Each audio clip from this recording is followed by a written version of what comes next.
Y si no, pues decae el Estado. Es decir, esto es temporal, es solo para el mundo, para este caminar. Pero esta realidad temporal tiene que ser guiada, visualizada, juzgada y manejada desde la luz del Evangelio de Cristo. Siguiente, por favor.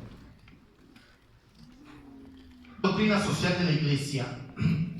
La primera cita que hacen los tratadistas de doctrina social de la Iglesia es con el Papa Pío IX. Pero en mis investigaciones, ¿sí? en la revisión que he hecho, creía necesario señalarles también al Papa Alejandro VI. Aunque es un papa de los que generan mucha polémica su historia, ¿sí? Corresponde a la dinastía de los Borgia. Y ustedes saben lo que fue el papado de Alejandro VI y lo que fueron los papados donde estuvieron involucrados los Borgia. Pero hay algo especial. Dios es tan poderoso que hasta de los males saca bienes. Sí, porque el papado de Alejandro VI no fue la mejor maravilla. ¿Y por qué he citado a Alejandro VI? Porque este pontífice, en el año de 1547, ¿sí? 1537, Alejandro VI, en una bula papal, reconoce, dice Alejandro VI, que los nativos de América no son animales, sino que igual que los castellanos antes de ser cristianizados, son solamente seres humanos bárbaros. Y que igual que los castellanos antes de ser evangelizados, vivían en oscuridad. Y que por eso la Iglesia, en nombre de Dios, reconoce que los indígenas, es decir, los amerindios, son seres humanos que tienen derecho a la libertad y que tienen derecho a ser evangelizados, a conocer la verdad de Cristo y a ser tratados como personas. ¿Por qué he citado eso?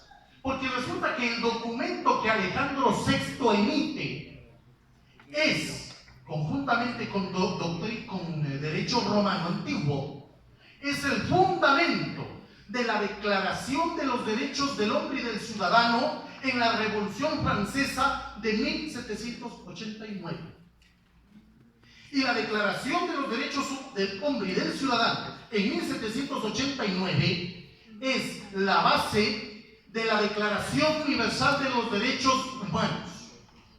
Si se dan cuenta cómo la Iglesia, cómo Dios por medio de la Iglesia ha ido aportando a la construcción de la sociedad actual. ¿Sí? A esta bula que emitió Alejandro VI se les llamó derecho de gentes, donde se prohibía la esclavitud, la explotación y la confiscación de los bienes a los indígenas. Por eso creía necesario yo colocar la figura de Alejandro VI. Y alguien me va a decir, pero la Revolución Francesa barrió también con la Iglesia. En cuanto a la persecución de la Iglesia, en 1789 nosotros fuimos perseguidos en Francia terriblemente. Terriblemente. Pero ese es nuestro destino y nuestro camino. Y aún así, mire, Dios permitió a la Iglesia en Francia sobrevivir. Y esa declaración de los derechos del hombre y del ciudadano fue la base de lo que hoy llamamos de derechos humanos. Y le he puesto ahí, porque ustedes, al revisar doctrina social de la Iglesia, vamos a hablar de derechos humanos. Al hablar de doctrina social, hay que hablar de derechos humanos, de dignidad humana.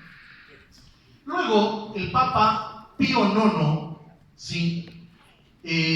Su encíclica Quanta Cura, denuncia los errores de esa época en el año 1864. ¿Y qué es lo que pasa? ¿Qué denuncia? Denuncia los errores de las teorías como el relativismo, que hoy se vive al revés del derecho. Alguien me va a decir, ¿y qué diablos es el relativismo? El relativismo, para que me comprendan a breve rasgo, es si hago esto, si el otro lo acepta, está bien. Si no, no hay problema. Hoy en día nuestra sociedad es relativista. Y ese es el fundamento del comportamiento moral y ético de hoy en día. ¿Qué dijo Lenín Moreno cuando se reconoció la legalización del matrimonio igualitario? Dijo, yo tengo mis creencias, pero hay que respetar la libertad de los demás. Mediocre e hipócrita. Porque eso es relativismo. Eso no es defender una libertad. Porque si nosotros hablamos de defender los derechos humanos, resulta, mis queridos señores catequistas, que el Ecuador es un país netamente cristiano, con una población del 70% mayoritariamente de confesión católica. Y ninguno de nosotros, como iglesia, ni los obispos, no pueden ir contra lo que manda el Evangelio.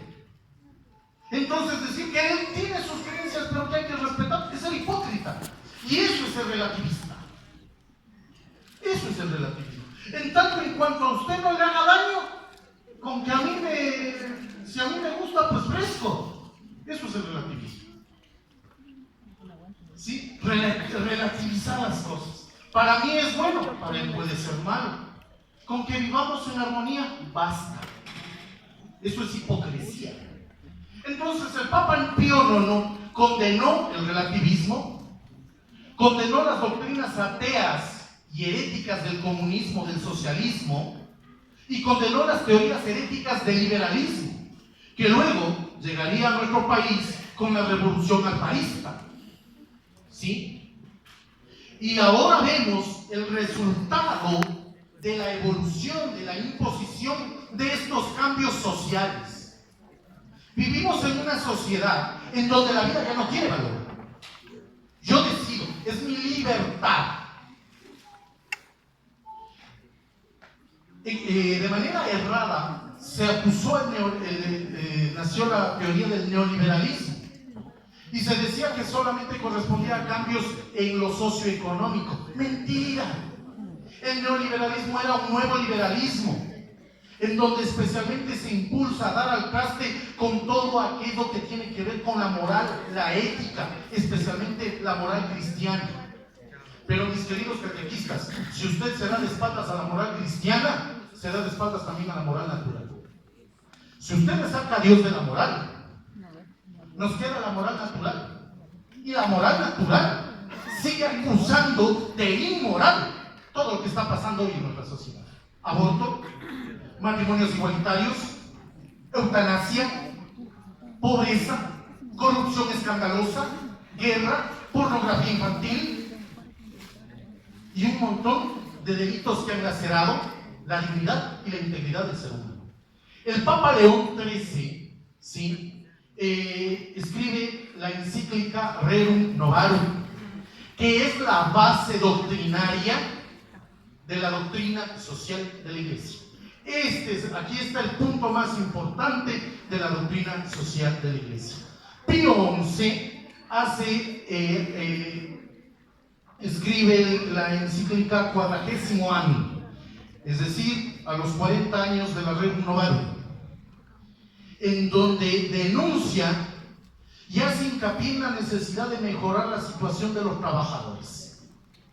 El Papa Pío XII tuvo que vivir la Segunda Guerra Mundial, sus secuelas. Él no escribió en sí una encíclica referente a esa doctrina social, pero los mensajes y sus homilías estaban orientadas a la denuncia de las condiciones de inmoralidad y lo inmoral que era la guerra. También denunciaba el Papa lo terrible del fascismo y del nazismo. Denunciaba también el Papa las inmoralidades cometidas por muchos agentes del poder económico, pero eran mensajes, no hizo una encíclica. Y también el Papa Pío XII dice que es necesario relacionar la moral con el derecho positivo y relacionar la moral con tu desenvolvimiento en tu profesión. Sí, seguimos, por favor.